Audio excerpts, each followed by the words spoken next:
ఈ సెషన్లో నా సాక్ష్యం పంచుకోమని చెబుతూ వచ్చారు కనుక తూకిగా ప్రభు నా జీవితంలో చేసిన కార్యాన్ని మీ ముందు పెట్టడానికి ప్రయత్నం చేస్తాను. మాట ప్రార్థన చేసుకుందాం. మా ప్రియ పరలోకపు తండ్రి, నమ్మకమైన దేవా, ఈ ఆఫ్టర్నూన్ నీవు చేసే కార్యాలు ఎంత విచిత్రంగా ఉంటాయి. నీ చేసే కార్యాలు ఎంత మానవాతీతంగా ఉంటాయని నా జీవితంలో వ్యక్తిగతంగా నేను అనుభవించిన విషయాలు నీ ప్రజల ముందు పెట్టడానికి సహాయం చేయండి. నీ ప్రసన్నతని కోరుకుంటా ఉంటున్నాం, సన్నిధిని కోరుకుంటా ఉంటున్నాం. దేవా, ఎంతైనా స్పష్టంగా, నేరుగా, తేటగా అక్కరగలిగిన వారికి నీవు పరిచర్య చేస్తున్నామని వేడుకుంటున్నాం. ఆశతో క్రయం చెల్లించి ఆగిన బిడ్డలందరిని బట్టి కూడా నీకు వందనాలు చెల్లిస్తూ, మమ్మల్ని తగ్గించుకుంటూ నిన్ను హెచ్చిస్తూ గనుపరుస్తూ అవసరమైనది మాత్రమే పంచుకోవడానికి సాయించింది. అవసరం లేనిది ఏది మాట్లాడకుండానట్లు నా నోటికి చిక్కమే నేను నీ ముందు నిలబడుతున్నా అనే ఆ అవగాహనతో మాట్లాడే కృపని నాకు అనుగ్రహించండి. యేసు ప్రభు మా రక్షకుని నామంలో బ్రతిమలాడి వేడుకుంటున్నాం తండ్రి, ఆమేన్. యెషయా గ్రంథము 43వ అధ్యాయము 12వ వచనము కలిసి చదువుకుందాం. యెషయా గ్రంథము 43వ అధ్యాయము 12వ వచనము కలిసి చదువుకుందాం. I have revealed and saved and proclaimed, and not some foreign god among you. You are my witnesses, declares the Lord, that I am God. యెషయా గ్రంథం 43వ అధ్యాయము 12వ వచనం ఒకసారి అందరం కలిసి చదువుకుందాం. యెషయా 43 12వ వచనం ఒకసారి అందరం కలిసి చదువుకుందాం. ప్రకటించిన వాడని నేనే, రక్షించిన వాడని నేనే, దాన్ని తెలియచేసిన వాడని నేనే. ఏ అన్యదేవతయు మీ మధ్యలో ఉండి ఉండలేదు. మీరే నాకు సాక్షులు. ఇదే యెహోవా హక్కు. నేను మంచి క్రైస్తవ కుటుంబంలో జన్మిస్తూ వచ్చాను. మంచి క్రైస్తవ కుటుంబం అంటే మా నాన్న వాళ్ళది గుంటూరు జిల్లా. అక్కడ ఆరంభ క్రైస్తవ కుటుంబాల్లో ఓ కుటుంబం. 18వ శతాబ్దం నుంచి మేము క్రైస్తవులమే. అంటే ఇంచుమించు నాకు తెలిసే 14 తరాల చార్ట్ నా దగ్గరే ఉంది. 14 తరాల నుంచి మేము క్రైస్తవులు. ఆంధ్ర క్రైస్తవ కీర్తనలో సాంగ్ నంబర్ 1 రాసింది కూడా మా తాతే. అట్లా ఆంధ్ర క్రైస్తవ కీర్తనలో చాలా పాటలు మా తాత వాళ్ళే రాస్తూ వచ్చారు. భక్తి కలిగిన కుటుంబం, కేవలం క్రైస్తవ కుటుంబమే కాదు కానీ భక్తి కలిగిన కుటుంబం. నా కుటుంబంలో అంటే మా ఇంటి పేరు, ఆ కుటుంబం, మా నాయనమ్మ అటువైపు, మా తాత అటువైపు కనీసం 17 మంది బైబిల్ మొత్తాన్ని కంఠస్థం చేసిన వాళ్ళు ఉన్నారు. చాలామంది పాస్టర్లు ఉంటున్న ఫ్యామిలీ. అలాంటి ఫ్యామిలీలో మా అమ్మ నాన్నకి నేను పెద్ద కొడుకుగా పుట్టా. నా జీవితం అంతా కలిపి మా అమ్మ నాన్న దగ్గరికి వెళ్ళి మీ కొడుకు గురించి ఒక్క మాటలో మీరు ఏం చెప్పాలనుకుంటున్నారు అని అంటే ఇద్దరు ఒకేసారి నెత్తి మీద చేసుకొని ఎందుకు పుట్టాడు ఈడు అంటారు. అది నా బతుకు. అసలు ఎందుకు పుట్టానో ఎరగకుండా ఈ పాపం చేయలేదు అన్నట్టు పిచ్చి కుక్కలాగా ప్రతి పాపం చేశా. వయస్సు రాకమునిపే చేశా. అసలు అల్లరి, విచ్చలవిడితనం, కొట్లాట్లు, గొడవలు, గందరగోళ బతుకు. పొద్దున్న బబ్బీ చెప్తా వచ్చాడు కదా కొన్ని విషయాలు. మెట్టుకి పూర్తిగా పాడైపోయిన లైఫ్. అయితే దాని గురించి నేను మాట్లాడదలుచుకోవాలి. ఎందుకు అని అంటే ఇంతకుముందు నా సాక్ష్యం అంటే ఆ చెత్త అంతా చెప్పేవాడిని. ఇప్పుడు చెత్త ఎందుకురా బాబు, ఏం చేశాడో చెప్పరాదా అని అనిపించి ఆ చెత్త మానేసి ఆయన నా లైఫ్లో ఏం చేశాడు అనేది ఒక 3 స్టేజెస్ మీ ముందు పెట్టడానికి ప్రయత్నం, మీకు ఉపయోగపడతాయని ఆశపడుతున్నా. సరే, ఒక దినాన్న ఇంకా నా లైఫ్లో బాగా డెస్పరేట్ అయిపోయి, ఫ్రెండ్స్ ఉన్నారు, డబ్బు ఉందంటే మా అమ్మ నాన్న ఇచ్చే డబ్బు కాదు, నేను వెళ్ళే స్కూల్లో బాగా ధనవంతులైన పిల్లలు. ఎంత ధనవంతులు అంటే అప్పట్లోనే వాళ్ళ డాడీ వాళ్ళు 100 రూపాయలు ఇచ్చేవాళ్ళు.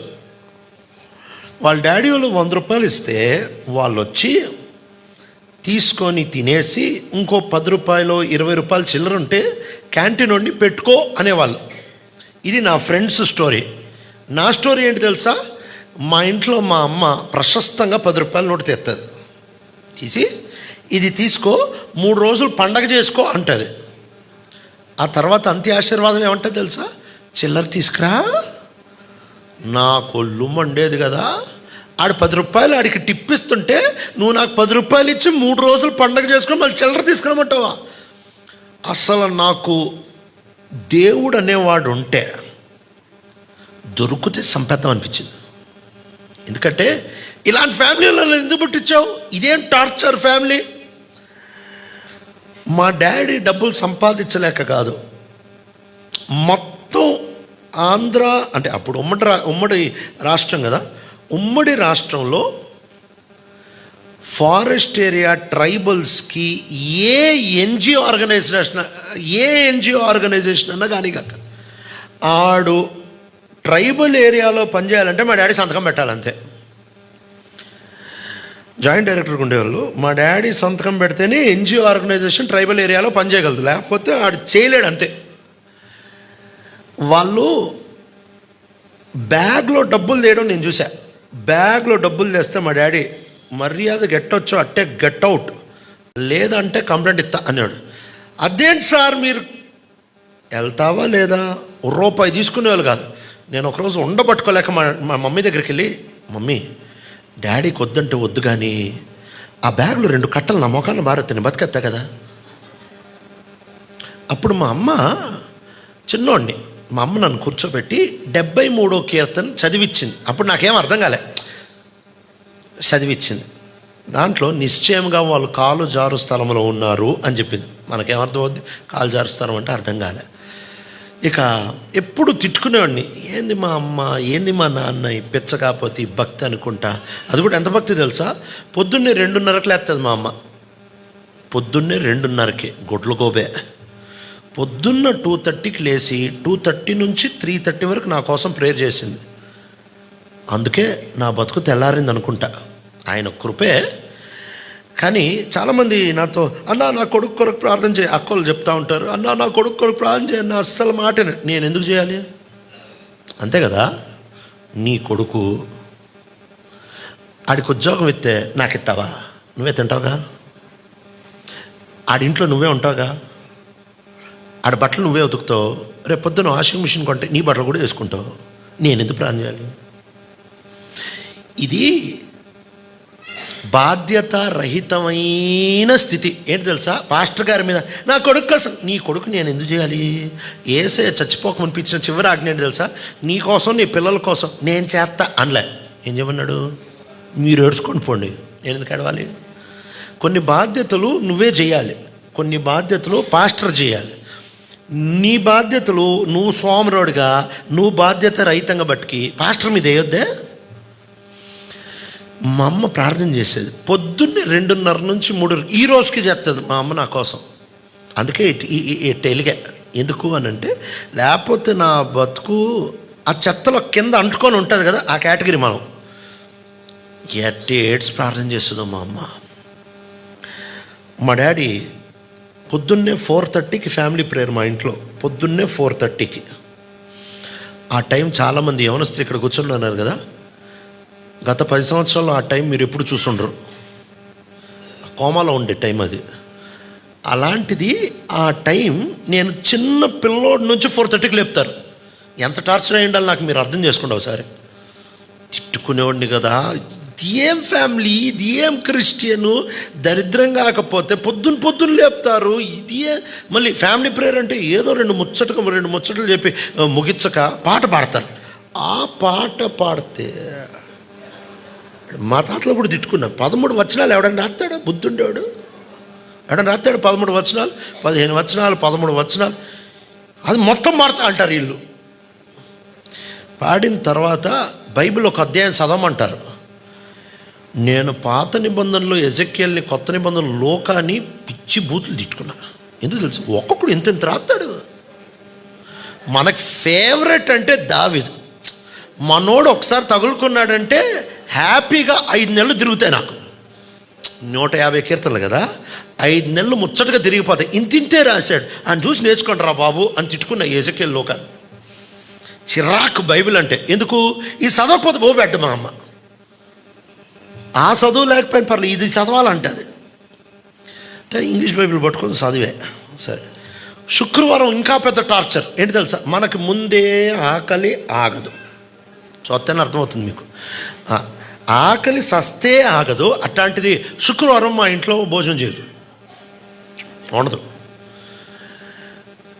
స్కూల్ కంటే మనం ఎట్టొకట మేనేజ్ చేస్తాం. స్కూల్కి వెళ్ళామంటే మాంసం ఎవడు తెచ్చినా నాకే ఇవ్వాలి. మనమే స్కూల్లో పూజారి, మనకే ఇవ్వాలి. ఎవడన్నా మాంసం తీసుకురాని మా క్లాస్లో వాడు మర్యాదగా నాకు అంకితం చేసుకోవాలి, లేకపోతే ఆడు ఉండడు. సో శుక్రవారం స్కూల్లో మనకు ఏం ప్రాబ్లం లేదు. ఇంటికి వచ్చిన తర్వాత పెట్టరే. శనివారం పొద్దున్న ఎగ్ రైస్ పెడతారు. ఇక శుక్రవారం ఏమి ఉండదు. ఎంత టార్చర్ అంటే ఇది నా బాధ. నా బాధ ఎవరికి చెప్పుకోవాలి? మీకు చెప్పుకుంటున్నా, ఇది నా బాధ. ఇట్లాంటి లైఫ్ ఉండేటప్పుడు చిరాకు దుబ్బిన దేవుడి మీద, చిరాకు వేసిన దేవుడి మీద. ఏం దేవుడు, ఏం పుస్తకం, ఏం అమ్మా నాన్న, ఏం ఫ్యామిలీ ప్రేయర్. దేవునికి దూరం అయిపోయినప్పుడు చెత్త వచ్చింది. చెత్త అంటే పనికి మాల్లో ఎవరన్నా హైదరాబాద్లో ఉన్నారంటే ఆడు నా చుట్టే ఉంటాడు. దరిద్రుడు ఎవడైనా తగులుకున్నాడంటే నాకే తగులుకొని ఉంటాడు. ఆడు పనికి మాలిన పనుల్లో మునిగిపోయి లైఫ్కి మీనింగ్ లేకుండా చచ్చిపోదాం అనుకున్నా. చచ్చిపోదాం అనుకుంటే సావు వచ్చి సావుదే, సావు కూడా రాదు. ఇంక నా బాధ ఇంకెట్టు చచ్చిపోదాం అనుకోని సావు రాకపోతే ఆ ఫ్రస్ట్రేషన్ లాంటి ఫ్రస్ట్రేషన్ ఇంకోట్లేదు, దానంత ఫ్రస్ట్రేషన్ ఇంకోట్లేదు. చచ్చిపోదాం, సావు రావట్లేదు. ఎందుకు సావు రావట్లే అంటే పొద్దున్నే లేస్తుంది కదా మా అమ్మ 2:30కి, ఇంకేడా చత్తది సావు మనకి. ఎన్నిసార్లు చచ్చిపోదాం అనుకున్నా సావు రాకుండా కాపాడాడు. చివరికి ఒకరోజు మా అత్త 1998లో విజయవాడలో సువార్త కూడిక పెట్టుకొని వాళ్ళ ఇంట్లోనే పెట్టుకొని, వాళ్ళ ఇంట్లో అన్ని ఏర్పాట్లు చేసి పక్కన ఒక ప్రైమరీ హై స్కూల్లో విజయవాడలో కూడిక పెట్టారు. పెట్టి మా డాడీకి చెప్పారు, అరే నిన్ను పంపిరా సువార్త కూడికి అని అంటే, మా డాడీ రే అదేదో మీటింగ్ ఉందంట పోతావా అని అంటే, పోతాను డాడీ అన్న. నేను ఎందుకు పోతానని తెలుసా? ఎటు విజయవాడలో పుట్టా, అదేదో ఆడ పోయి కృష్ణానది దూకితే ఈజీగా చచ్చిపోవచ్చు. ఈ హైదరాబాద్లో మనకు సావు అక్కడే ముహూర్తం కలిసి వెళ్తట్లేదు, ఆడకు పోయి కృష్ణానదిలో దూకితే చచ్చిపోవచ్చు కదా అనుకొని దానికోసమే పోయి ఇంకా ఆ రోజు అందరు మీటింగ్కి వెళ్తే నేను సైకిల్ వేసుకొని కృష్ణానదికి వెళ్ళిపోదాం అనుకున్నా. ఇంకా మీటింగ్కి వెళ్ళే టైంకి మా అత్త నువ్వు రావా అని అంటే, నువ్వు వెళ్ళే నేను వస్తా అన్న. మా అత్తకి ఏమైందో, ఏరా ఇంట్లో ఉండి ఏం చేస్తావు, పద నువ్వు వచ్చే వరకు నేను పోను అన్న చేయి పట్టుకొని పోయింది. ఏడా మనకు ముహూర్తం కలిసి రావట్లేదురా సావుకి అనుకొని కూర్చున్నా మీటింగ్లో. ఏం చేస్తాం, ఆ మీటింగ్లో కూర్చొని అనుకున్నా. ఆ మీటింగ్లో ఒక ఆయన ఇంగ్లీష్లో చెప్తున్నాడు, ఆడు తిప్పి కొడితే 6 కూర్చోలే. నేను అనుకున్నా, ఈ 6 మొఖాలకి నువ్వు ఇంగ్లీష్ అవసరం రా బాబు, నీకు మళ్ళీ ట్రాన్స్లేటర్ త్వరగా ముగిస్తారంటే నేను పోయి సత్తా అంటే, నువ్వు ఇంత పెద్ద శాటభారతం ఇంగ్లీష్లో చెప్తే ఆడు మళ్ళీ తెలుగులో చెప్పి ఇది ఏం టార్చర్ రా బాబు నాకు అనుకుంటా కూర్చున్నా. ఆయన సువార్త చెప్పడం మొదలుపెట్టాడు. ఏం చాలా వినలేదు, ఎంత పెద్దోళ్ళు వినలేదు, నువ్వేం చేస్తావు నాకు, నేను పెద్దోళ్ళతో విన్నాను తెలుసా, ఆ పెద్దోళ్ళు నా నెత్తి మీద చేతులు పెట్టి ప్రారంభం చేశారు తెలుసా, క్రూసేడ్ స్పీకర్లు వాళ్ళు వీళ్ళు, నువ్వేం చెప్తావు ఈ చిన్న గవర్నమెంట్ స్కూల్లో ఏమవుతుంది అని అనుకున్నాను. పని స్టార్ట్ అయింది. ఇక ఆయన మాట్లాడుతుంటే స్ట్రైట్గా నా బతుకే అని నాకు అర్థమవుతుంది. నా బతుకు గురించే మాట్లాడుతున్నాడే స్ట్రైట్గా అర్థమవుతుంది. నేనెంత గలీజోడ్నో ఫస్ట్ టైం నాకు అర్థమవుతుంది. అప్పటి వరకు నా గలీజ్తనం గ్రేట్ అనుకున్నా. యేసయ్యని కలవక మునుపు పంది జనగాం డ్రైనేజ్ ట్యాంక్లో పడి ఎంత కమ్మగుందిరా అంటది కదా. యేసయ్యని కలవక మునుపు పాపం గలీజ్గా అనిపించదు, రుచిగా అనిపిస్తుంది. పాపం అస్సేం అని అనిపించదు, గ్రేట్గా అనిపిస్తుంది. కాళ్ళు రెగ్గరేసుకొని ఏం చెప్పేవాళ్ళం తెలుసా మేము? ఒక్క దమ్ములో 4 లాగుతాంరా, ఇది అప్పట్లో గలీజ్ బతుకు. ఆ రోజు యేసు ప్రభు గురించి ఆయన చెబుతుంటే, ఆయన కాదు, పరిశుద్ధాత్మ దేవుడు నన్ను దర్శించడం మొదలు పెడతా వచ్చాడు. నా బతుకు ఎంత గలీజ్ నాకు అర్థమైంది. నేను చచ్చిపోదాం అనుకుంది గలీజ్ బతుకు బట్టి కాదు, తృప్తి లేని తరం బట్టి చచ్చిపోదాం అనుకున్నాను. కానీ ఆయన మాట్లాడుతుంటే నేనెంత గలీజోడినో నాకు అర్థమైంది. నేనెంత గలీజోడినో అర్థమై ఆ రోజు చచ్చిపోవడానికి బలమైన కారణం దొరికింది. ఎంత గలీజోడు ఎందుకు బతకాలి అని. అయితే అక్కడితో ఆపలే. ఆ తర్వాత యేసుప్రభు గురించి మాట్లాడడం మొదలుపెట్టాడు. ఆయన కృప, ఆయన ప్రేమ గురించి మాట్లాడుతుంటే ఒక్కొక్క మాట నా హృదయానికి, మెసేజ్ నాకు అర్థం కాలేదు కానీ ఆ ప్రేమ నాకు అర్థమైంది. నా హృదయంలో ప్రభు కార్యం చేయడం మొదలుపెట్టాడు. ఏడ్చాను, గట్టిగా ఏడ్చేసా. మీటింగ్లో గట్టిగా ఏడ్చేసా. ఉందే 6-7 ఆ మీటింగ్లో గట్టిగా ఏడ్చేవారికి మీటింగ్ ఆగిపోయింది. ఆ తర్వాత ఆ సేవకులు నాతో మాట్లాడారు, ప్రభువుని పరిచయం చేశారు. ఆ తర్వాత నుంచి ఆయన చనిపోయే వరకు ఆయన ఎప్పుడూ చూడలేదు. ప్రభు వాడుకున్న అద్భుతమైన దైవజనుడు, బ్రదర్ అన్ అసెంబ్లీలో. ఇంకా ప్రభు నన్ను రక్షించాడు. రక్షించిన తర్వాత నేను ఇంటికి వచ్చి మా ఇంట్లో వాళ్ళందరికీ చెప్పా. ఆ రోజు నుంచి ప్రభు నా జీవితాన్ని అద్భుతంగా మార్చాడు. యేసు ప్రభు అంటే ఒక పిచ్చి స్టార్ట్ అయింది. అప్పుడు ఈ పుస్తకం అంటే పిచ్చి స్టార్ట్ అయింది. ఎట్లాంటి పిచ్చి అని అంటే, అంతకుముందు మా అమ్మ నాన్నలో ఒక అధ్యాయం చదవకపోతే తిట్టేవాళ్ళు కదా. ఇప్పుడు మా అమ్మ తిట్టడం మొదలుపెట్టింది. దేనికి తెలుసా? సాలేరా బాబు, ఎంత చదువుతావు, రాత్రి అవుతుంది, పడుకోరా నాయన. నువ్వు పడుకో అమ్మా. ఇక తిడతారు లైట్ ఆన్ ఉంటే అని చెప్పి, చిన్న ఇల్లు కదా, తిడతారు లైట్ ఆన్ ఉంటే అని చెప్పి చిన్న టార్చ్ లైట్ పెట్టుకొని మంచం కిందకి వెళ్ళి దాంట్లో చదివేవాడిని, ఎవడో ఎగ్జామ్ పెట్టినట్టే. ఇంతకుముందు చిరాగ్గా చదివేవాడిని, ఇప్పుడు పిచ్చి పట్టి చదివేవాడిని. బా, ఏం పుస్తకం అబ్బా ఇది, ఇన్ని రోజులు ఈ పుస్తకాన్ని ఎందుకు ఇట్లా చూడలేదు. నువ్వు రక్షించబడకపోతే పాపం తీయ కనిపిస్తుంది, వాక్యం చేదు కనిపిస్తుంది. పాపం చేసేటప్పుడు అబ్బా ఎంత ఎలర్ట్గా ఉంటావో, లేఖనాల దగ్గరకు వచ్చినప్పటికి అంత నిద్ర వస్తుంది. ఒక్కసారి ప్రభుకి దగ్గరేవనుకో, ఇది తీపి అనిపిస్తుంది, అది చేదు అనిపిస్తుంది. రెండూ తీపి రెండూ చేదు ఎప్పుడు అనిపించవు నీ లైఫ్లో. ఎంత రేంజ్లో పిచ్చి పట్టిందంటే ఈ పుస్తకం, ఇంజనీరింగ్ కాలేజీలో చదివేటప్పుడు 22 కిలోమీటర్ల దూరం వెళ్ళేవాడిని కోటి దగ్గర నుంచి. 22 కిలోమీటర్లు వెళ్ళేటప్పుడు బైబిల్ చదివేవాడిని, వచ్చేటప్పుడు బైబిల్ చదివేవాడిని. క్లాస్లో సార్ వెళ్ళి ఇంకోసారి వచ్చే లోపల మళ్ళీ బైబిల్ చదివేవాడు 2-3 వచనాలన్నా. అట్లా ప్రతి 15 రోజులకు ఒకసారి బైబిల్ చదివేసేవాడు. రోజుకి 80 అధ్యాయాలు స్టూడెంట్కి ఉండేటప్పుడు. పిచ్చిగా చదవడం మొదలుపెట్టా. మందిరానికి వెళ్ళడం మొదలుపెట్టా. ఆ తర్వాత ప్రభు అక్కడ చక్కగా మంచి లీడర్స్ని నాకు అనుగ్రహించి, స్టేబుల్ డాక్టరీని నాకు అనుగ్రహించి, సరిగ్గా నన్ను నడిపించగలిగిన వాళ్ళని ఇచ్చాడు. మెట్టుకి అక్కడ కొన్ని విషయాలు ప్రభు నేర్పిస్తూ వచ్చాడు. ఆ తర్వాత ప్రభు తన పనికి పిలుస్తూ వచ్చాడు. తన పనికి పిలిచిన తర్వాత అప్పటికి ఓ చిన్నపాటి ఉద్యోగం ఉంటా వచ్చింది. ప్రభు ఉద్యోగం వదిలేసి రమ్మన్నాడు. అప్పుడు ఓవర్ యాక్షన్ చేశా. అంటే ఎందుకు రావాలా అని అనుకున్న తర్వాత వెనక్కి చూసి అనుకుంటా, ఎంత మెంటల్ ఉంటారా నేను.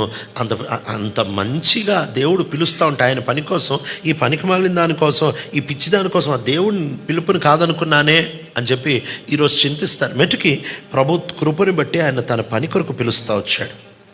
ఆయన పని కొరకు పిలిచిన తర్వాత ఆయన చేసిన, నా లైఫ్లో చేసిన 3 విషయాలు మీతో చెప్తాను కదా.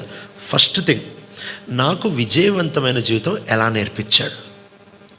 నేను వచ్చిన తర్వాత, ప్రభు నన్ను తన పనికి పిలిచిన తర్వాత ఫస్ట్ నా లైఫ్లోనే నన్ను సంఘానికి పంపించారంటే వరంగల్కే పంపించారు. అట్లా ఈ జిల్లా బాగా తెలుసు. ఇంకా 2006లో వరంగల్లో బేతనియా అనే మందిరానికి పంపించారు. సరే, అక్కడికి వెళ్ళి అక్కడ ఏమి సేవ చేయలే, నేర్చుకున్నా. అక్కడ అందరు టీచర్లే, అందరు నేర్పించారు నాకు, నేర్చుకున్నాడు. ఇక వాక్యం చెబుతూ ఉన్నాను. విజయవంతమైన జీవితం గురించి, మోహపు చూపులు, కామం గురించి, యోసేపు ఎలా పారిపోయాడు, ఇవన్నీ చెప్పేవాడిని. కానీ నా కళ్ళల్లో నాకే విజయం లేదు. బోధ బలి చేసేవాడిని, యూత్ క్యాంపుల్లో నిలబడేవాడిని, మీటింగ్లో నిలబడేవాడిని, స్పెషల్ స్పీకర్కి వెళ్ళేవాడిని, వాక్యం మాత్రం చెప్పేవాడిని. కానీ నా సీక్రెట్ లైఫ్ చాలా గలీజ్గా బతికేవాడిని. ఎంత అసహ్యంగా, నా చూపులు ఎంత అసహ్యంగా ఉండేవి అని అంటే, సేవకుడిగా చెప్తున్నా నా స్టోరీ. నా చూపులు ఎంత అసహ్యంగా ఉండేవి అని అంటే, అసలు నేను చెప్పేదానికి నేను చేసేదానికి పొంతనే లేదు. ఘోరంగా నా చూపు, నా ఆంతర్య జీవితంలో పడిపోయేవాడిని. బయట ఎవ్వరికి తెలియదు. బయట వాళ్ళందరికీ మంచితన్నా అని అంటే, ఓహో బాగా ప్రార్థన చేసుకుంటాడు, బాగా బతికి యవనస్తుడు అని అనుకుంటారు. నాకు తెలుసు నా బతుకు. ఎంత ప్రయాసపడ్డాను, ఎంత కష్టపడ్డాను, అబ్బే విజయం లేదు. రోజు ఓ సేవకుడిని, అంటే నేను ఇంటర్మీడియట్ నుంచి దీంతో సఫర్ అయ్యేవాడిని, మోహపు చూపులతో, కామపు కోరికలతో. ఇంటర్మీడియట్ ఫస్ట్ నుంచి సఫర్ అయ్యేవాడిని. రక్షించబడిన తర్వాత మారుమనసు పొంది బాప్తిసం తీసుకున్న తర్వాత 6 నెలలు బాగున్నా. ఆ తర్వాత ముందు కంటే ఎక్కువైపోయింది ఆ కోరికలు, ఆ చూపులు ఇంకా ఎక్కువైపోయింది. నేను అనుకున్నా, ఇది ఏంద్ర బాబు, రక్షించబడిన తర్వాత పోవాలి కానీ ఎక్కువడం ఏంటి. అప్పుడు ఓ రోజు ఒక అంకుల్ దగ్గరికి వెళ్ళా, మా మందిరం అంకుల్ దగ్గరికి వెళ్ళా. అంకుల్ ఇట్లా పోరాడుతున్నాను, ఎట్లా బయటకు రావాలి అని ఆయన అడుగుదామని ఇంటికి వెళ్ళేటప్పటికి ఆయన హిందీ సినిమా పెట్టుకొని చూస్తున్నాడు. ఆయన ఏమడుగుతాం, తలుపు తీసుకొని లోపలికి వెళ్తే ఈసారి చూసుకుంటుంటే, ఏమైంది నాయన అంటే, ఏం లేదు అంకుల్ మళ్ళీ వస్తాను. అది కాదు, ఎందుకు వచ్చావు అంటే, జవాబు దొరికింది అంకుల్ మళ్ళీ వస్తానని బయటకు వచ్చా. ఈయనకే లేదు, ఇక మనకి ఈయనేమని ఆయన ఇంగ్లీషే చూస్తున్నాడు ఏకంగా. నాయన ఇదంతా బ్యాచ్ ఇంతే ఉంది, బహుశా ఇట్టానే బతకాలేమో, ఇదే క్రైస్తవత్వం అనుకున్నా. అప్పుడు ఒక ఆయన కలిసి అన్నాడు, బైబిల్ బాగా చదవాలి బాబు అన్నాడు. అప్పుడు నేను అన్నాను, అంకుల్ నేను ఆల్రెడీ 80 అధ్యాయాలు చదువుతాను, మీరు అన్నా. మళ్ళీ వస్తాను బాబు అని వెళ్ళిపోయాడు, రాలే. ఇంకేం బాగా చదువుతాను, 80 అధ్యాయాలు చదివేటప్పుడు నేను పాపం చేయలే. ఎందుకు చేయలేదు తెలుసా, టైం లేక చేయలే. ఆల్రెడీ 6 అవర్స్ బైబిల్ చదువుతాను, 6 అవర్స్ కాలేజ్లో ఉంటాను, ఇంకా 6-7 గంటలు ఇంకా ఆ పని ఈ పని, ఇంక టైం లేక పాపం చేయలేదు. కానీ పాపం లోపల చేయాలని ఉండేది. ఇంకొక ఆయన అన్నాడు, ప్రార్థన చేయ బాబా, ఎక్కువ ప్రేయర్ చేయాలా అన్నాడు. ఎట్ ప్రేయర్ చేసామని తెలుసా, ఓ బిల్డింగ్లో ఉండేవాళ్ళం, 3 floors, దాని మీద వాటర్ ట్యాంక్ ఉండేది, అద్దెకు ఉండేవాళ్ళం. అక్కడ వాటర్ ట్యాంక్ మీదకి వెళ్ళి మండు టెండలో మోకాళ్ళు కోసుకొని మోకరిచ్చి ఆ ఎండలో ప్రార్థన చేసేవాడిని. పాపం మీద విజయం లేదు, పడని తిప్పలేదు. ప్రార్థన, ఉపవాసం, బైబిల్ విపరీతంగా, పాపం మీద విజయం లేదు. ఒకరోజు డిసైడ్ అయిపోయా, ప్రభా ఈ సగం బతుకు నాకు వద్దు ప్రభా, బతుకుతే కరెక్ట్గా బతకడానికి నువ్వు సాయం చేయి, లేదా సేవ వదిలేసి ఉద్యోగం చేసుకొని హ్యాపీగా నా బతికేదో నేను బతుకుతా. చెప్పేది ఒకటి చేసేది ఒకటి మనకు సెట్ కావట్లేదు ప్రభా, ఎట్టెట్టో అనిపిస్తుంది, ఇది మనకు వర్కౌట్ అవ్వదు, నేను వెళ్ళిపోతున్నా చూడు. ఆ సిట్యువేషన్కి ఎప్పుడైతే వచ్చాను కదా, అప్పుడు ప్రభు నేర్పించాడు, నువ్వు బయట జనం ఏమనుకుంటారనే దానికి చావనంత సేపు ప్రభు నీకేమి నేర్పించడు. జనం ఏమనుకుంటారనే దానికి చచ్చిపోవాలి. అందుకనే అపోస్తలుడైన పౌలు చక్కటి మాట అంటాడు, 1:20 గలతీల్లో అంటాడు, నేను ఇంకనూ మనుషుల్ని సంతోషపెట్టువాడనైతే. ఆ మాట ఇంకనూ అంటే, ఒకప్పుడు ఆయన బతుకు కూడా అదే. ఒకప్పుడు ఆడేమనుకుంటాడు, ఈడేమనుకుంటాడు, ఆయన ఏమనుకుంటాడు, ఈయనేమనుకుంటాడు, వాళ్ళు ఏమనుకుంటాడు, ఇదే బతుకు. కానీ ఆయన అంటున్నాడు, ఒకప్పుడు నేను ఇట్లా బతికాను, ఇంకా మనుషుల్ని సంతోషపెట్టేవాడిని అయితే నేను యేసు ప్రభు దాసుడిని కాదు అని అంటాడు. ఆ రోజు నాకు అవసరం లేదు ప్రభా, నాకు ఎవరితో నాకేం పని ప్రభా, మా అమ్మా నాన్న సేవకు వచ్చాడు వెళ్ళిపోయాడు అని అందరూ అమ్మా నాన్న తిడితే పోతే పోనీ, నాకేంది, నేను మాత్రం నువ్వు నాకు బయటకి లాగకపోతే నేను మాత్రం ఈ లైఫ్లో కొనసాగిన ప్రభు బయటకు రావాలంతే. అప్పుడు ప్రభు నేర్పిస్తూ వచ్చాడు, రే నీ శక్తితో కాదురా, రక్షణకి పునాది ఆయనే, విశ్వాసాన్ని కర్త కొనసాగించువాడైన యేసు వైపు చూచుచు. ఇంకో మాటలో ఇంగ్లీష్లో చాలా బాగుంటుంది, the author and the finisher of our faith. ఆయనే ఆరంభించేవాడు, ఆయనే కొనసాగించేవాడు. నువ్వేమనుకుంటున్నావు? రక్షించబడడానికేమో యేసయ్య అవసరము, పరిశుద్ధపరచబడ్డానికేమో నీ శక్తి సరిపోతుంది అనుకుంటున్నావు. ఎంత బుద్ధి లేనితనవరా! గలతీలు రాసిన పత్రికలో పౌలు తెక్కలేసి తిడతాడు, బుద్ధి లేని గలతీలారా, foolish Galatians, who bewitched you, was not Christ crucified before your very sight. ఈ బుద్ధి లేని క్రైస్తవులు మీకు ఎవడన్నా మంత్రం వేసాడే యంత్ర? ఆత్మతో ఆరంభించి శరీరంతో ఎలా కొనసాగించాలనుకుంటారు? ఆ రోజు అర్థమైంది, మనం కష్టపడితే కాదురా ఇది, మనం ఆయన చేతిలో వదిలేస్తే అవుద్ది.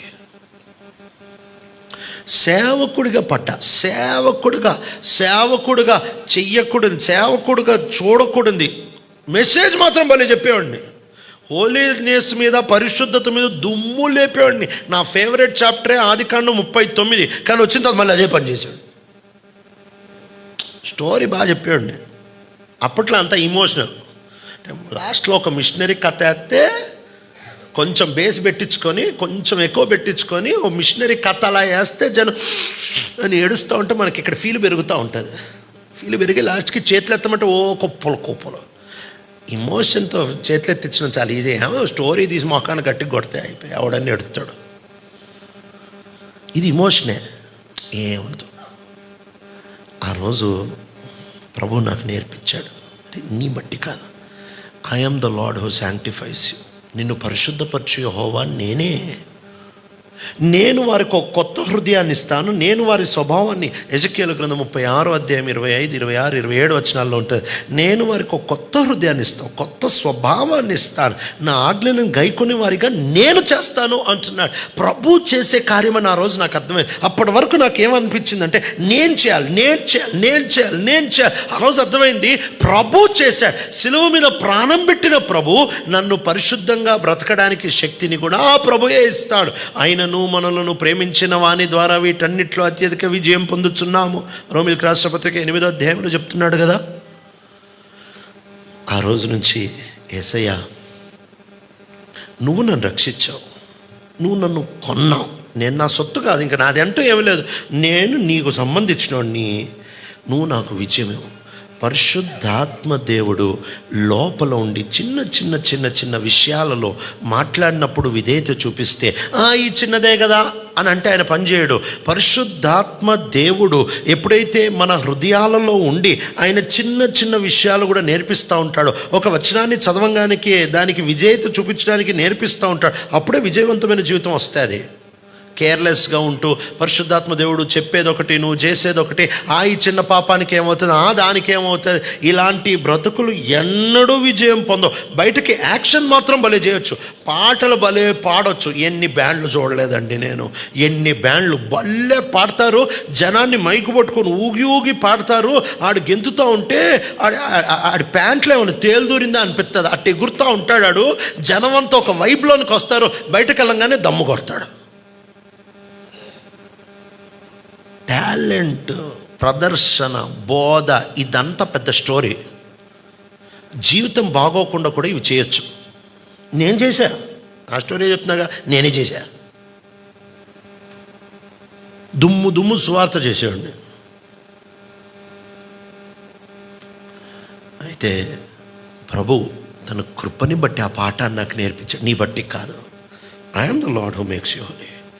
ఆ సిలువ కార్యాన్ని గుర్తు చేసుకుంటూ చిన్న వాటిల్లో విధేయత చూపిస్తూ చిన్న వాటిలో కేర్ఫుల్గా బ్రతకడానికి ఆయన శక్తిని వాడుతూ పోగా ఒకేసారి పాపం పోలే, నిదానంగా తీసేశాడు. ఒకరోజు నేను విజయవాడ నుంచి హైదరాబాద్ వస్తూ ఉన్నాను. ఒక వోల్వో బస్ ఎక్కి కూర్చున్నా. ఆ వోల్వో బస్ ఎక్కి కూర్చున్న తర్వాత పడుకున్నాను, నిద్రపోయాను. బస్సులో పెద్దగా ఏమి జనం లేరు, అక్కడక్కడ ఒకళ్ళు ఇద్దరు కూర్చున్నారు. ఇక రాత్రి సడన్గా మెలకు వచ్చి అలా ముందుకు వేసుకొని సీటు కూర్చున్నా. నా ముందోడు ల్యాప్టాప్ ఓపెన్ చేసుకొని దానిలో అశ్లీలమైన చిత్రాలు చూస్తూ ఉంటే దాన్ని చూసి అనుకొని సీట్ వెనక్కి వేసుకొని మళ్ళీ నిద్రపోయా. పొద్దున్న లేచిన తర్వాత రాత్రి ఇన్సిడెంట్ గుర్తొచ్చింది. ఆడు గలీజ్ది చూస్తున్నాడు, నేను చూసా, నాకేమనిపించలే, మళ్ళీ పడుకున్నా. ఇది ఎప్పుడైతే అనిపించిందో ఇది కళ నిజమా, మంచితేనా, ఏమనిపించకుండా పడుకుంది అనుకొని ఇది నిజమా కాదా అనుకొని సీటు ముందుకెళ్ళి చూసా. వాడున్నాడు, ఆడ పక్కన నేను చూసిన ల్యాప్టాప్ కూడా ఉంది. ఆ రోజు ప్రభా ఎట్ట మార్చావు నన్ను ప్రభు. నిదానంగా ఒక్క ఏరియా కాదు, ఎన్ని ఏరియాల్లో ప్రభు నిదానంగా విజయవంతమైన జీవితం నేర్పిస్తూ తీసుకొని వెళ్ళాడు. ఇంకా తీసుకెళ్తా, ఇంకా చాలా ఉంది. ఏదో బాగుపడిపోయినోడిని అని చెప్పట్లేదు, ఇంకా బాగు చేయాల్సింది మస్తుంది. ఈరోజు పాపంతో పోరాడుతున్నావు, మీటింగ్కి వస్తున్నావు, ఇంటికెళ్ళి ఇంకా పోర్నోగ్రఫీ చూస్తున్నావేమో, ఇంకా గర్ల్ ఫ్రెండ్ బాయ్ ఫ్రెండ్ని మెయింటైన్ చేస్తున్నావేమో, పెళ్ళైన తర్వాత కూడా ఇంకా స్టెప్నీని మెయింటైన్ చేస్తున్నావేమో, ఎక్స్ట్రా మ్యారిటల్ అఫేర్. ఎవరికి తెలియకుండా ఈడ మాత్రం షో పుట్ట బల్లెత్తున్నావే, ఎవడికి తెలీదు. అసలు హాలీవుడ్లో మనలాంటి వాళ్ళని తీసుకుంటే దుమ్ము రేసుకునే బంపర్ హిట్లు అయిపోతాయి. మనంత యాక్టర్లు ఎవడు ఉంటాడు? ఎవరికి తెలియకుండా మేనేజ్ చేస్తున్నావేమో. నువ్వు ఎవరితో మాట్లాడుతావో నీకు తెలుసు, ఎవరితో చాటింగ్ చేస్తావో నీకు తెలుసు. పోనీ చాటింగ్ చేయట్లేదు, చూడట్లేదు, ఎవరిని చూస్తావో నీకు తెలుసు, ఏ చిత్రాలు చూస్తావో నీకు బాగా తెలుసు.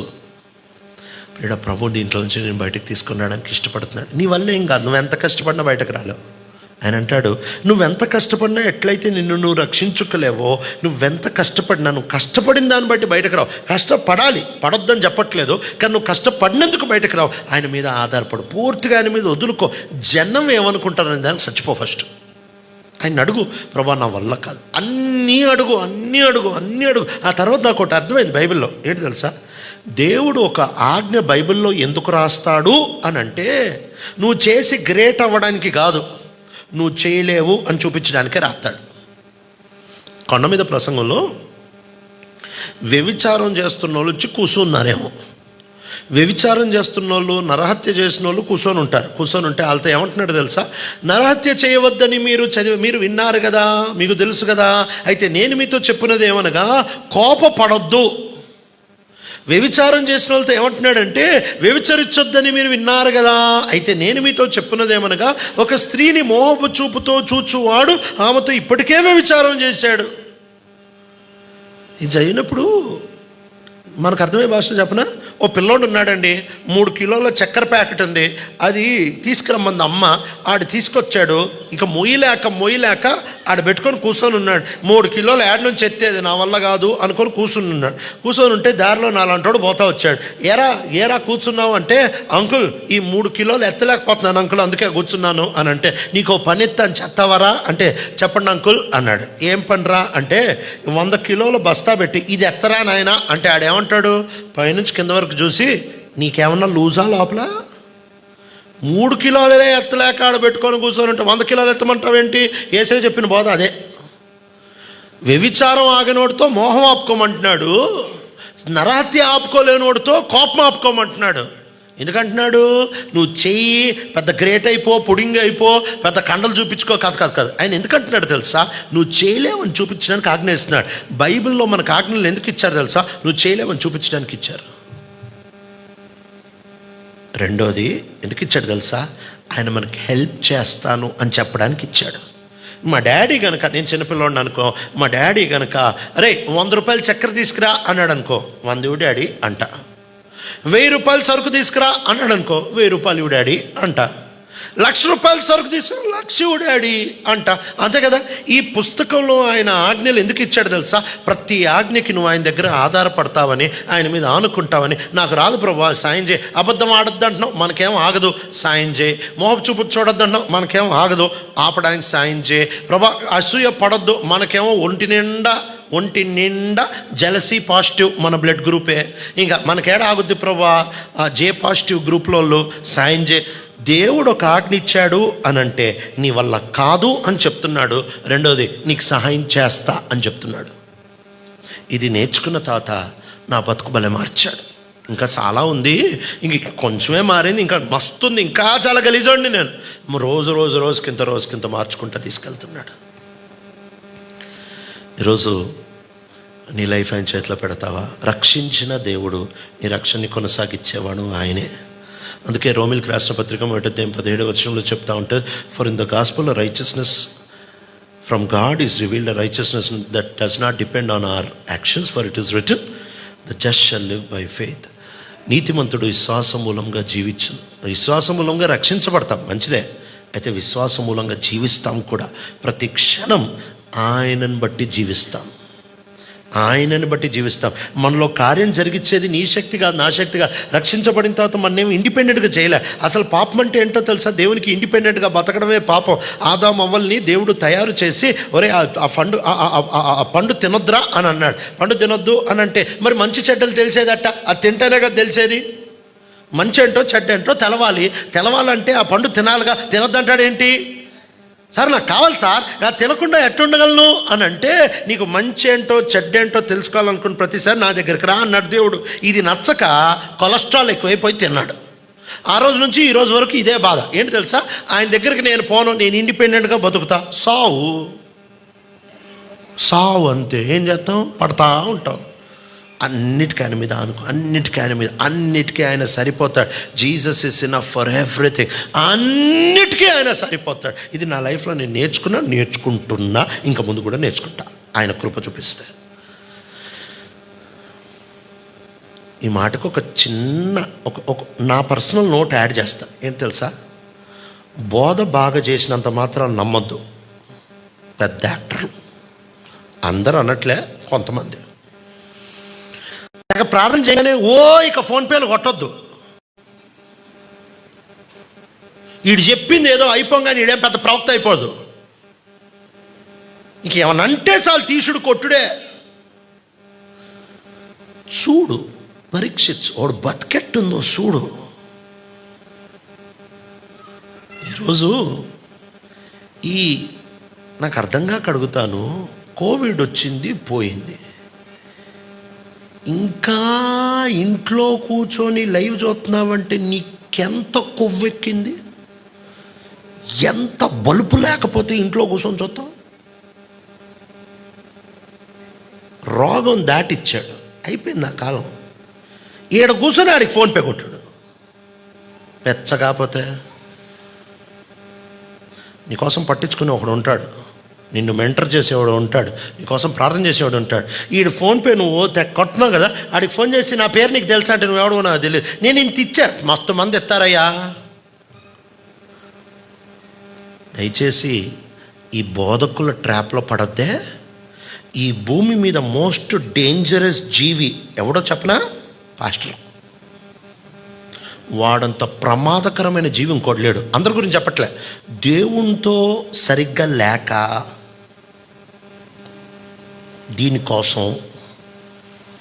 దీనికోసం బతికే పాస్టర్లు, దీనికోసం బతికే సింగర్లు, దీనికోసం బతికే సండే స్కూల్ టీచర్లు చాలా డేంజరస్. వాళ్ళకు దూరంగా ఉండు. వాళ్ళతో పెట్టుకున్నావా ఎత్తిపోతల పథకమే. చాలా జాగ్రత్త. నేనట బతికా, వెరీ డేంజరస్. నేను బోధ భలే కొట్టేవాడిని. ఇమోషన్ తీసి కొడితే నాకే ఏడుపు వచ్చింది. నేను కొట్టే ఇమోషన్కి.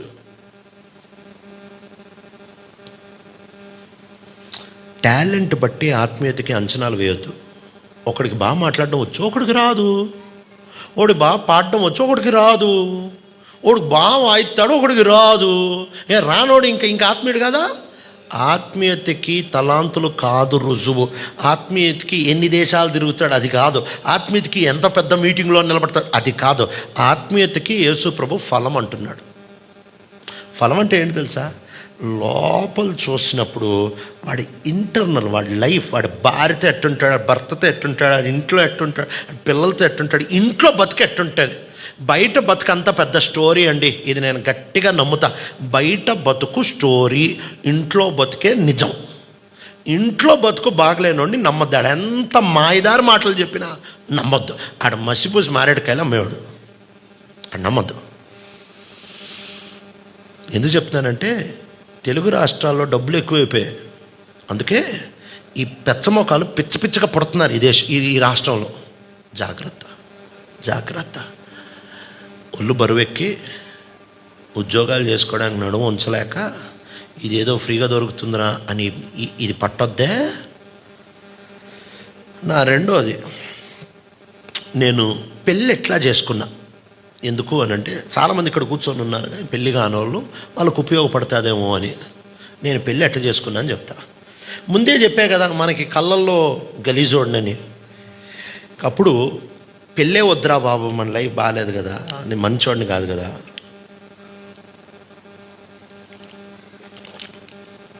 మహా కోపిష్టోడిని, కక్షోడినంటే అబ్బో అసలు పాముకు పుట్టాల్సిన నేను, అంత కక్షోడిని. కనికరం సున్నా. ఒక ఉదాహరణ చెప్తే మీకు అర్థమవుతుంది నా గుండె ఎట్టాంటిదో, ఎంత గలీజ్ గుండో. చిన్నప్పుడు 5th 6th క్లాస్లో మా మమ్మీ వాళ్ళు VBSకి పంపించారు. CSI చర్చ్ మాది. మా డాడీ వాళ్ళది CSI, మా అమ్మ వాళ్ళది లూథరన్ చర్చ్. CSI చర్చ్ హైదరాబాద్లో జంట నగరాల్లో ఉంటున్న ఫస్ట్ చర్చ్ అదే, సెయింట్ జార్జెస్ CSI చర్చ్ అని హ్యాబిట్స్లో ఉంటుంది. అక్కడికి వెళ్ళా. VBS అయిపోయింది తర్వాత రిటర్న్ వస్తున్నా. వచ్చేటప్పుడు habits GPO general post office దగ్గర అక్కడ నిలబడున్నా, బస్ స్టాండ్ కోసం, బస్ స్టాండ్లో నిలబడున్నా. జనం కుప్పలు నిలబడున్నారు. డబుల్ డక్కలు ఉండేవి అప్పుడు హైదరాబాద్లో. డబుల్ డక్కర్ బస్సు ఒకటి వస్తూ ఉంది. ఒక యవనస్తుడు దాన్ని రన్నింగ్ బస్ ఎక్కుదామని వెళ్ళాడు. కాలు జారింది, కింద పడ్డాడు. డబుల్ డక్కర్ ఆడి తల మీద నుంచి వెళ్ళి పట్టు పగిలి రక్తం ఇట్ట చిమ్మంగానే అక్కడ ఉంటున్న లేడీస్ అందరూ చిర్రమని కేకేసి చాలామంది స్పృహ తప్పి కింద పడిపోయారు. జనం అంతా అరిసి కళ్ళు మూసుకున్నారు. నేను 6th క్లాస్ 5th క్లాస్ పిల్లోడిని. నేను ఒక్కడనే దగ్గరికి వెళ్ళి ఎలా చచ్చిపోయాడో చూశాను. ఏమీ అనిపించలే. అయ్యో పాపం అని నా లైఫ్లోనే ఎప్పుడు అనిపించలే. అంత గలీజ్ గుండె. ఏం చేస్తా, ఎవడి మీద జాలి ఉండేది కదా, అసలు ఎవడి మీద జాలి ఉండేది కాదు. వాడు నా కళ్ళ ముందే చచ్చిపోయాడు. ఏమీ తెలియనట్టు హ్యాపీగా ఇంటికి వచ్చి తినేటప్పుడు మమ్మీ ఈరోజు ఏమైంది తెలుసా, వాడు బస్ కింద పడి ఆడి తల టచ్చమని పగిలిపోయిందమ్మా. ఏం చెప్తున్నావురా? అవునమ్మా. మనిషివేనా నువ్వు? నాకు లోపల అనిపించే నాకే డౌటు. అయ్యో పాపం అని అస్సలు అనిపించదు, అంత గలీజోడిని. సరే, ఇంత కోపం, ఇంత గలీజోడిని పెళ్లి చేసుకుంటే ఆమెకు అంతకంటే టార్చర్ ఉంటుందా? వద్దు ప్రభా, ఏదో విజయవంతమైన జీవితం నేర్పిస్తున్నాం, ముందుకు తీసుకెళ్తున్నాం. ఈ పెళ్ళి ఎందుకులే, హ్యాపీగా ఉన్నాం కదా. పెళ్ళిని నేను ఒక పెద్ద శాపంగా చూసేవాడిని. ఈ రోజుల్లో ఆ సైకాలజీ బాగా పెరుగుతుంది. ఏంటి తెలుసా, పెళ్ళి చేసుకొని ఏమవుతుంది, ఎందుకు, హ్యాపీగా నేను బతుకుతున్నా కదా, నా జీతంతో నేనే తింటున్నా, లిబర్టీతో ఆడిని ఎవరినో చేసుకుని ఆడు చెప్పిన మాట నేను ఎందుకు వినాలి. ఈ కాన్సెప్ట్ భలే పెరుగుతుంది ఈ దినాల్లో.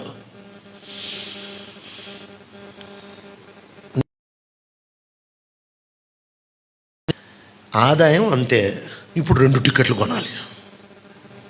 ఆదాయం అంతే, ఏం పెళ్లి చేసుకుంటే గవర్నమెంట్ ఎక్కువ ఇస్తుందా? ఆదాయం అంతే, ఇప్పుడు 2 ప్లేట్లు కొనాలి, 2 బిర్యానీ ప్యాకెట్లు కొనాలి, అన్నీ 2 వద్దు ఇది పెద్ద శాపం అని అనుకున్నా.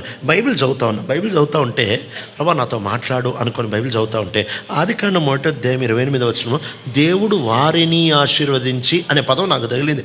వారిని, ఆదాం ఒక్కడికే ఆశీర్వాదం బైబిల్లోనే ఎక్కడా లేదు. వారిని అంటే పెళ్ళి కూడా ఆశీర్వాదమా? సరే ప్రభా, అయితే ఒక షరతు ఏంటంటే, మనం కళ్ళల్లో వీకు కాబట్టి చూస్తే మనకు ఒకరు నచ్చుతారేమో, పొరపాటును చేస్తానేమో. ప్రభా,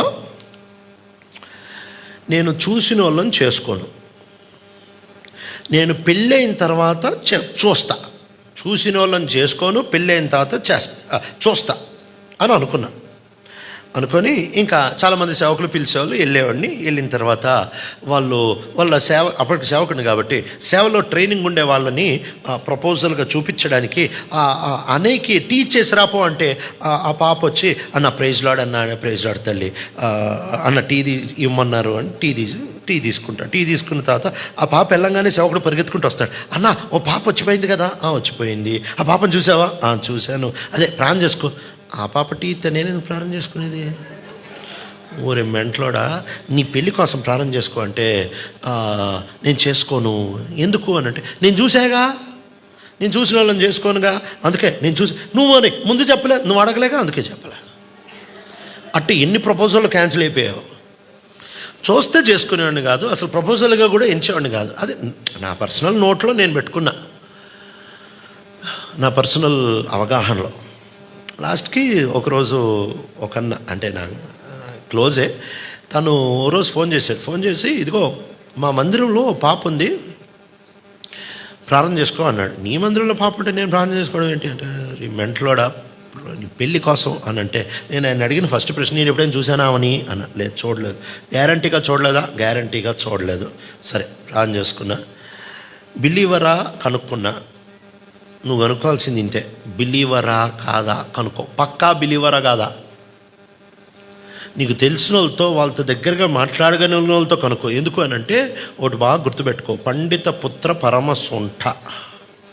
భక్తి కలిగిన అమ్మానాలను చూసి పిల్లలు కూడా భక్తి అని చెప్పి మురిక్కాలులో కాలేబాక చాలామంది మంచి భక్తిపరుల పిల్లలు పందులు తిరిగినట్టు తిరుగుతారు.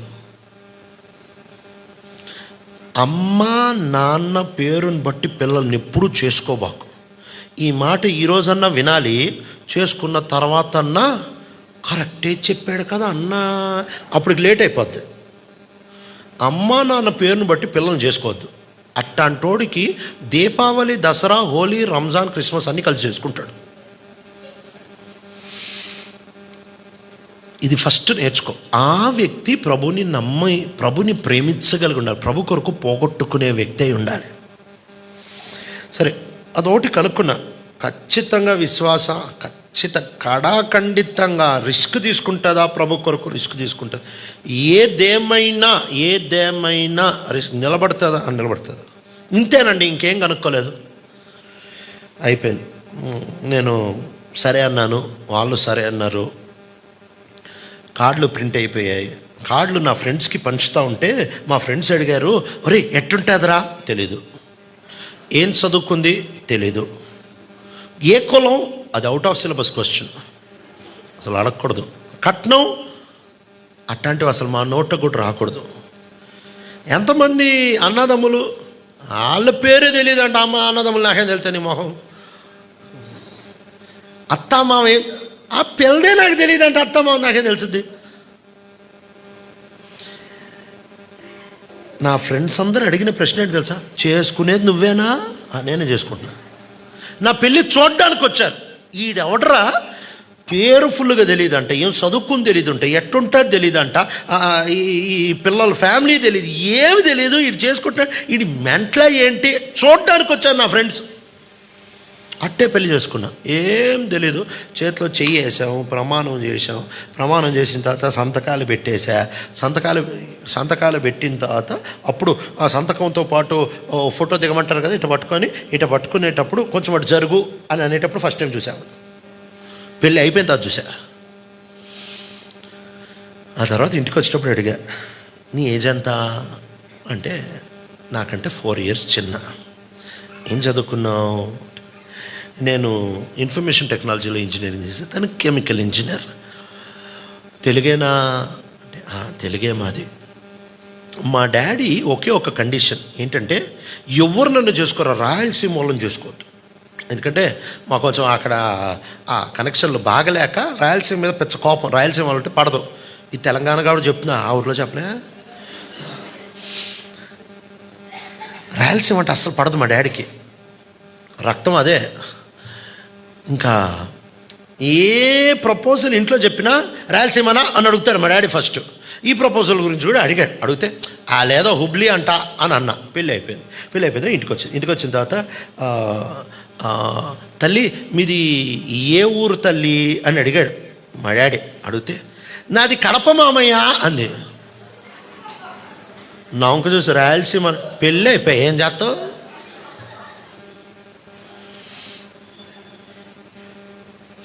టోటల్ ఆపోజిట్ అండి మేము, టోటల్ ఆపోజిట్. ఈ రోజుకి ఎన్నిసార్లు అనుకుంటా, ఎంత ఆపోజిట్ కదా నువ్వు నేను. నాకేమో స్పీడ్ అంటే ఇష్టం. హైదరాబాదు బీదర్ 135 kilometers. గట్టికి వెళ్ళే కారు అయితే గంటలో వెళ్ళిపోతా. 160, 180 తక్కువ తొక్కనే బండి. మావిడేమో నేను యాక్సిలేటర్ వస్తుంది ఆమె బ్రేక్ వస్తుంది. ఆమెకు స్పీడ్ అంటే భయం. అందుకే మా బండి ఇంకా రోడ్ల మీదే పోతుంది. ఒకవేళ నాకు స్పీడ్ ఇష్టం, ఆమెకి స్పీడ్ ఇష్టం, నేను ఈ బల్లే ఉందండి పోండి పోండి అంటే పోండే. నాకు నాన్ వెజ్ అంటే ఇష్టం, మా ఆవిడికి కూరగాయలంటే ఇష్టం. అందుకే ఆ మాత్రం ఆరోగ్యం ఉంది ఇంకా, లేకపోతే అప్పటికే 3 స్టంట్లు పడేవేమో. మన దగ్గర డబ్బులు ఆగు ఎగిరిపోతుంటాయి, ఆమె ఎగిరిపోయి నోటి తెచ్చి లోపల పెట్టేస్తుంది.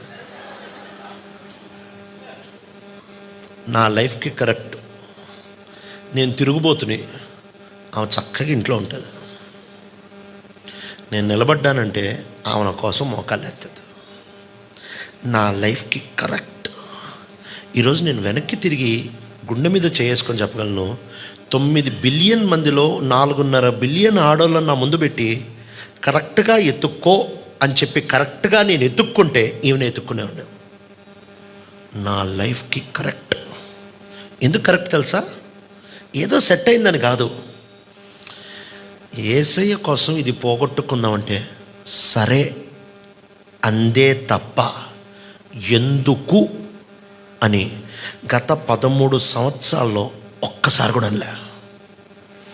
ప్రేమించి తీసుకున్న వస్తువు ఇది ఇచ్చేస్తున్నానంటే సరే అందే తప్ప ఎందుకు అనలే.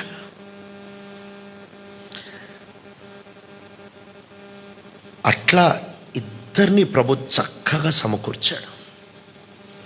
నువ్వు పెళ్లి చేసుకోవాలనుకున్నప్పుడు జేనేడి ముఖంలో ఉంటున్న అందం చూసి మోసపోబాక.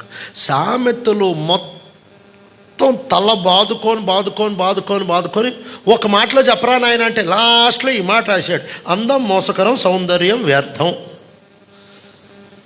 తెల్లగా ఉండాలి. తెల్లగా ఉండేవాళ్ళు తప్పని నేను అన్ను, కానీ సంసారానికి రంగు పనిచేయదు. సగం సంసారాల్లో గొడవలు ఏంటో చెప్పనా? ఆడోళ్ళు మహా సోంబేరదవులు, సోంబేరు సైతాన్లు, పన్నేచ్చేరు. అట్లాంటి దాన్ని గనక చేసుకున్నావు అనుకో నీకు పండగ ఉంటుంది, మామూలుగా ఉండదు. సోంబేరు ఆడదాన్ని చేసుకున్నాడు సచ్చ. ఎట తెలుస్తుందంటే వాళ్ళ ఇంటికి వెళ్తే బట్టలు మౌంట్ ఎవరెస్ట్లా కుప్ప ఉంటుంది. సోంబేరు సైతాన్లు, అంట్లు గుట్లు ఉంటాయి. ఇక లాస్ట్ ప్లేట్ దొరకదన్నప్పుడే ప్లేట్లు కడుగుతారు వీళ్ళు. అట్లాంటి వాళ్ళు చేసుకున్నావా సచ్చా నువ్వు. భక్తి గిక్తి పక్కన పెట్టు, సోంబేరుని చేసుకోవద్దు, సోమరోళ్ళని చేసుకోవద్దు. ఈ జేనేడు ఈ ముఖం చూడడానికి బాగుందని దాని వెనకాల పరిగెడతా ఉంటున్నావు. దేవుని కోసం కష్టపడే వాళ్ళని చూడు, పరిగెత్తే వాళ్ళని చూడు. రెండోది, తాత మీ దగ్గరికి వస్తాను, మీ గురించి చెప్తున్నారు అనుకున్నా, ఇటు కూడా వస్తా. సింపుల్ అండి, కష్టపడి పనిచేసే ఉండాలి, లేకపోతే ఫ్యామిలీ నడవదు. రెండోది, ఈడ నుంచి ఈడ దగ్గినా తుమ్మినా ఏం చేసినా అమ్మ ఏమైందో తెలుసా అనే దాన్ని చేసుకున్నావు అనుకో చచ్చే పోతావు నువ్వు. ఇంటి వాళ్ళని వదులుకోగలిగినామని చేసుకో. బైబిల్ నుంచి చెప్తున్నా. యేసు ప్రభు సంఘాన్ని ప్రేమించినట్టు భర్త ప్రేమించాలి, యేసు ప్రభుకి సంఘం లోబడినట్టు భార్య లోబడాలి. ఈ రెండు భౌతికంగా భలే పనికొస్తాయి. చురుగ్గా ఉండే స్త్రీ, ఇంటిని వదులుకోగలిగిన స్త్రీ, అంటే అమ్మా నాన్నకు ముఖం తిప్పేయమని చెప్పట్లే, ఎక్కడో అక్కడే అంతే లిమిట్. భర్తల దగ్గరికి వస్తే, మీరు పెళ్లి చేసుకుందాం అనుకుంటున్నారు కదా, ఆడు మర్యాదకు సంపాదించాడు. మా డాడీకి 100 ఎకరాల పొలం ఉంది, చేసుకోబాకు. వీళ్ళు కష్టపడే వాళ్ళే ఉండాలి. చాలాసార్లు మనం ఈ విషయాన్ని మర్చిపోయి డాడీ పొలం చూసుకొని, మామగారు పొలం చూసుకొని ఈడ కూతుర్ని ఇచ్చామంటే తెల్లారిపోతుంది. ఆదాముకి భార్యను ఎప్పుడు ఇచ్చాడో తెలుసా? మర్యాదగా నడుము ఉంచి చెమట కార్చి పనిచేసేవాడికి ఇచ్చాడు. పని చెయ్యని, ఉద్యోగం చెయ్యని, ఆడు కాళ్ళ మీద ఆడు నిలబడని ఏ మగోడు పెళ్లి చేసుకోకూడదు. ఆడు అర్హుడే కాదు. ఒకవేళ అలా పెళ్లి చేసుకుంటే గాజులు తొడుక్కొని తిరుగు. అమ్మ నాన్న ఆస్తి పెళ్ళైన తర్వాత తినడానికి సిగ్గు, శరం, లజ్జ ఏం లేవు. నీ కాళ్ళ మీద నువ్వు నిలబడి పెళ్లి చేసుకో. అమ్మా నాన్న బో తినొద్దే పెళ్ళైన తర్వాత. పెట్టే అమ్మా నాన్నలకు ఉండాలి ఫస్ట్, పెట్టొద్దు. చదివిచ్చావు, పెళ్లి చేసావు, గెట్ అవుట్ రాని తరిమి బయటికి, ఆడి కాళ్ళ మీద ఆడు నిలబడాలి. ఇంకా డైపర్ కావాలంటే డాడీ నా కొడుక్కి డైపర్ కావాలి. డైపరే వాడు వేసుకోవాలి. ఇక్కడ నాకు అర్థం కావట్లే స్టోరీ. కాబట్టి మీరు పెళ్లి చేసుకునేటప్పుడు ఆడు సంపాదించేయడే ఉండాలి, అప్పుడే పెళ్లి చేసుకోండి, లేకపోతే చేసుకోతే. రెండోది, వీడికి రక్షణ ఉందా లేదా ముందు కనుక్కోండి. ఎందుకంటే యాక్టర్లు అంటే వీళ్ళే. వీడు భలే పాడతారు, భలే చెప్తారు. ఓ చర్చ్ చర్చ్ చర్చ్ చర్చ్ తర్వాత సంగతి. నువ్వు ఇంట్లో ఎట్టున్నావు? రక్షించబడ్డాడు లేదు కనుక్కో.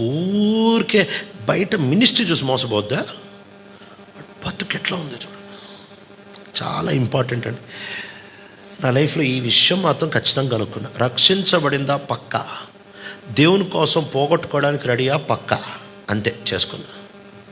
ఈరోజుకి 1 సెకండ్కి కూడా నేను తప్పు వ్యక్తిని చేసుకున్నా అని నేను ఇప్పటివరకు అనుకోలే. దేవుని కృపను బట్టి నడిపించాడు. ముందు కూడా ఆయన కృప ఉంటే నడిపిస్తాడు. ఇది నా వివాహ జీవితపు సాక్ష్యం. నేను ఇట్లున్నానంటే రక్షించబడిన తర్వాత దేవుడు నాకు ఇచ్చిన అతి పెద్ద ఇవి నా భార్య అని నేను చెప్తా. తను 2 సంవత్సరాలకి ఒకసారి ఇంటికి వెళ్తుంది. నేను పంపించనని చెప్పట్లే, పంపించిన పోదాం. అందుకే నేను నా ఇంట్లో ఉండగలుగుతున్నా. నా 3వ సాక్ష్యం సేవ సాక్ష్యం. నేను సేవకు వచ్చిన తర్వాత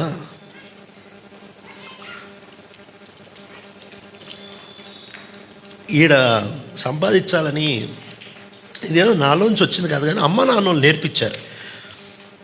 ఓ రోజు నేను చిన్న పిల్లోడిని, అప్పుడు డైరీ ఇచ్చేవాళ్ళు, స్కూల్ డైరీ ఇస్తే మా అమ్మ దొండకాయలు కట్ చేస్తూ ఉంది. దాంట్లో పేరు రాసా, డాడీ పేరు రాసా, అంతా రాసేసిన తర్వాత దాంట్లో టెంపరరీ అడ్రస్, పర్మనెంట్ అడ్రస్ అని ఉంది. టెంపరరీ అడ్రస్ అంటే నేను ఉంటున్న ఇల్లు, అద్దెకు ఉంటున్నాం కదా ఇల్లు, అదంతా రాసిన తర్వాత మమ్మీ పర్మనెంట్ అడ్రస్ అంటే ఏంటి మమ్మీ అని అన్నా. మా అమ్మ దొండకాయలు తరుగుతూ అంది, మన పర్మనెంట్ అడ్రస్ ఏముందిరా, పరలోకమేగా, హెవెన్ అని అంది. నేను అది సీరియస్గా తీసుకొని హెవెన్ అని రాసా. నెక్స్ట్ డే వెళ్ళాము, క్లాస్ టీచర్ అందరు రాశారా అంటే రాసాం, తీయండి అందరు తీశారు. ఇది నా దగ్గరకు వచ్చింది, పర్మనెంట్ అడ్రస్ ఒక్క పదమే కనిపిస్తుంది, ఇదేంద్రా అని చెప్పి చూసింది, హెవెన్ అని ఉంది. ఏంట్రా హెవెన్ అని రాసావు అని అంది. మా అమ్మ చెప్పింది హెవెనేగా పర్మనెంట్ ప్లేస్ అని, నేను హెవెన్ అని రాసా అన్న. Anglo Indian teacher, Christian teacher, ఆమె నా భుజం మీద చేసి సూపర్ రా, నిజం పర్మనెంట్ ప్లేస్ మనకి హెవెనే కదా అంది. ఆ మెచ్చుకునేటప్పటికి ప్రతి డైరీలో హెవెన్ అని రాశా. నేను ఎన్ని రోజులు స్కూల్కి వెళ్ళాను, ఎన్ని రోజులు డైరీ ఉందో అన్ని రోజులు పర్మనెంట్ అడ్రస్ దగ్గర హెవెనే రాశా. అది చిన్నప్పుడు తెలియక రాశానే కానీ లోపల ఒక ఇంప్రెషన్ క్రియేట్ అయిపోయింది, పర్మనెంట్ ప్లేస్ ఇక్కడ లేదు అనేది అర్థమైపోయింది. ఓ రోజు నేను ప్రభు తన పనికి పిలిచిన తర్వాత నా స్థానిక సంఘంలో నేను చెప్పా సేవకు వస్తాను. వాళ్ళు సరే అని పిలిచారు. పిలిచిన తర్వాత అప్పట్లో నాకు నెలకి ఎంత ఖర్చు అవుతుందో దానికి 5 రెట్లు నాకు ఇచ్చేవాళ్ళు డబ్బులు. భోజనం వాళ్ళే పెట్టేవాళ్ళు, కరెంటు బిల్లు వాళ్ళే కట్టేవాళ్ళు, రూమ్ వాళ్ళే చూసుకునేవాళ్ళు. టోటల్ నా మందిరం నాకెంత ఖర్చు అవుతుందో దానికి 5 రెట్లు ఇచ్చేవాళ్ళు. నాకు తీసుకుంటున్నా, డబ్బులు మిగులుతున్నాయి, డబ్బులు ఎక్కువైపోతున్నాయి నా దగ్గర, ఏం అర్థం కావట్లే. ఒకరోజు వెళ్ళి అంకుల్తో చెప్పాను, అంకుల్ నేను విశ్వాసంతో బతకడానికి వచ్చాను అంకుల్, నాకేం ఇవ్వద్దు. అది కాదు నాయన, ఎట్లా బతుకుతావు? దీనికి కొంచెం వెనక స్టోరీ చెప్పాల్సి వస్తుందేమో. మా డాడీ ఎంత మంచోళ్ళంటే మా డాడీ సేవకు వచ్చిన తర్వాత స్థానిక సంఘంలో అంకుల్ నేను సేవకు వచ్చాను అని అంటే, మేము చెప్తాం నాయనా అని అన్నారు. నేను ఇంట్లో ఉన్నా, వాళ్ళు పిలవలే, ఇంకా ఇంట్లో ఉన్నా. ఇంట్లో ఉన్నప్పుడు మా డాడీ ఆఫీస్ నుంచి ఇంటికి వచ్చారు. ఒకరోజు వచ్చేటప్పుడు నేను ఇంట్లో అన్నం కూర వేసుకొని తింటుంటే మా డాడీ నా ఒక చూసి ఏమన్నారు తెలుసా? సేవ అంటే ఫ్రీగా అమ్మా నాన్న భోజనం తినడం కాదు అన్నారు మా డాడీ. నేను సీరియస్గా వచ్చి, ఏం డాడీ సీరియస్గా అంటున్నావా? సీరియస్గానే అంటున్నా, అర్థం కావట్లేదు నీకు అన్నారు. అంటే తినొద్దంటావా? మరి అదే చెప్పేదిరా, తినొద్దు. లోపల పౌరుషం వచ్చి ప్లేట్ అక్కడ పెట్టేశా, కానీ పేగులు పౌరుషం ఏం తెలుసు, ఆకలేస్తుంది. ప్లేట్ ఆడబెట్టా. మా అమ్మ వచ్చింది. మా అమ్మ వచ్చి, అది కాదండి మన కొడుకు, అవన్నీ వాగొద్దు. నేను గవర్నమెంట్ ఎంప్లాయీ, నాకు భోజనం ఎవడు పెడుతున్నాడు? గవర్నమెంట్ పెడుతుంది. నువ్వు స్కూల్ టీచర్, నీకు భోజనం ఎవడు పెడుతున్నాడు? స్కూల్ పెడుతుంది. ఈడు దేవుని సేవకుడు, వీడికి భోజనం ఎవడు పెట్టాలి? దేవుడు పెట్టాలి. వీడిని దేవుడు నిజంగా పిలిస్తే దేవుడు వీడికి భోజనం పెట్టాలి. నా భోజనం తినకూడదు. ఆ రోజు నుంచి 8 నెలలు బువ్వలే పెట్టలే, ఇంట్లో తినొద్దు అన్నాడు. ప్రతి పూట కోసం, ప్రభా ఆకలేస్తుంది, ప్రభా ఆకలేస్తుంది, ప్రభా ఎవడో ఒకడు పుడతాడు, ఎవడో ఒకడు సత్తాడు, ఏదో థ్యాంక్స్ యూ మీటింగ్ పెట్టి వాళ్ళు భోజనాలు వండితే అబ్బా కడుపు నిండా తినేవాడిని. ఇక మళ్ళీ ఎవడో పుట్టాలి, ఎవడో సావాలి, అప్పుడే మనకి మళ్ళీ భోజనం.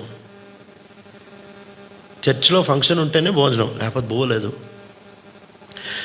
మా డాడీ ఏం ఉల్లాజ లేకుండా చర్చికి వచ్చేవాళ్ళు, ఇంటికి వెళ్ళిపోయేవాళ్ళు. ఎట్టు సస్తే సావు.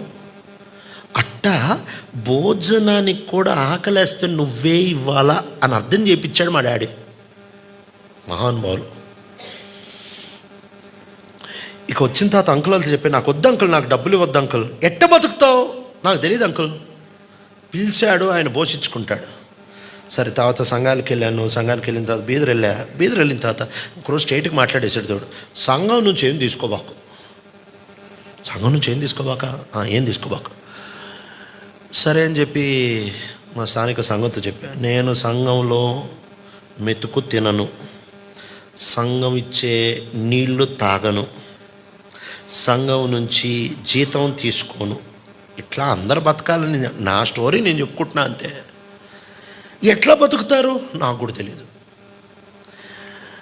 ఏ రోజైతే ఈ తీర్మానం తీసుకుని, మా ఇంట్లో 5 ఉండేవాళ్ళం, నేను, నా భార్య, 3 సేవలు ఉండే పిల్లలు, వాళ్ళే మా పిల్లలు. ఎట్లా పోషించాడో తెలియదు, ఎట్లా నడిపించాడో తెలియదు. కోకోలల ఎగ్జాంపుల్స్.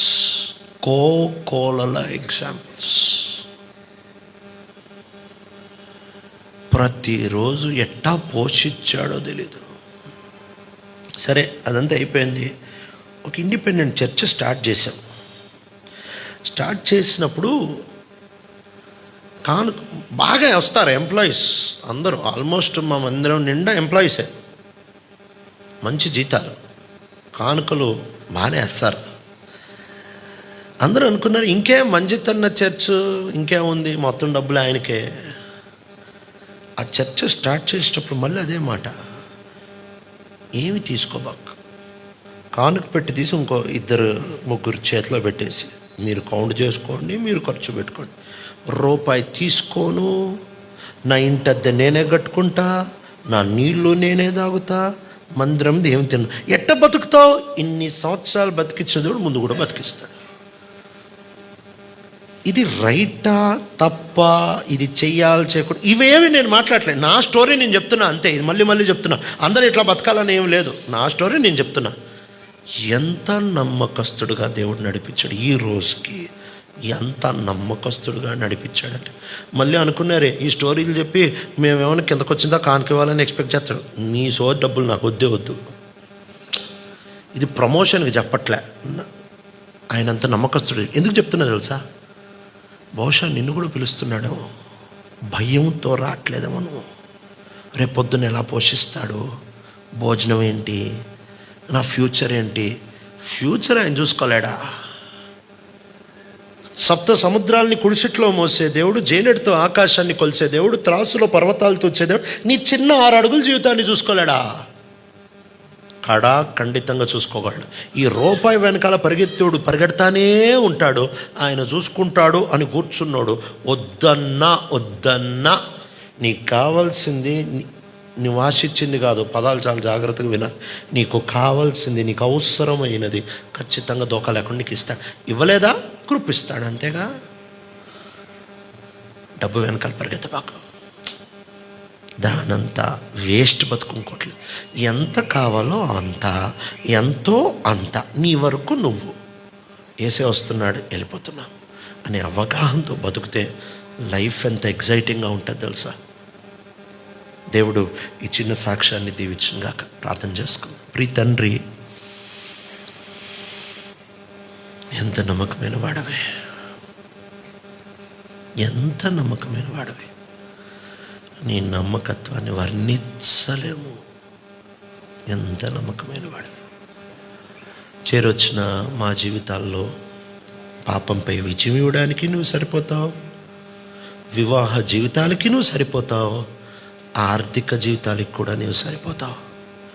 ఈ అవగాహనతో మేము బతికేయడానికి సహాయం చేయండి. యేసు ప్రభు నామంలో అడుగుతున్నాం తండ్రి, ఆమేన్.